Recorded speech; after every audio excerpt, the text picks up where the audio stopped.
আপনারা জানেন আমার জামিন হয়েছিল, আমাকে হাইকোর্ট থেকে জামিন দিয়েছে, কিন্তু হাসিনার কোর্ট আমাকে জামিন দেয় নাই। আমাকে জেল গেট থেকে নিয়ে 2 দিন রেখে আবার গ্রেফতার করে ভিতরে দিয়ে দেয়। এখন আমি সেই মামলায় কারারুদ্ধ আছি।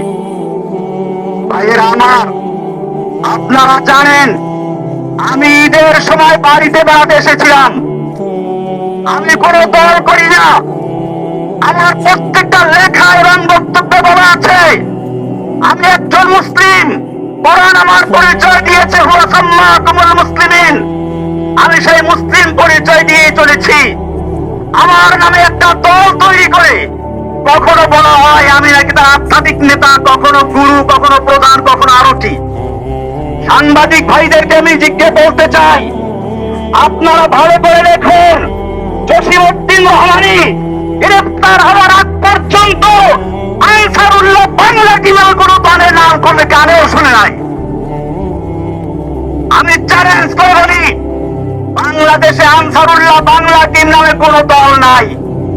এটা শেখ হাসিনার তৈরি করা। আপনারা জানেন সূরা কসাসের শুরুতে পড়বেন, কোরআন বলছে ফেরাউন সম্পর্কে আলোচনা। সেখানে বলেছে ফেরাউন কি করতো, ওয়াজআলা আহলাহা শিয়া।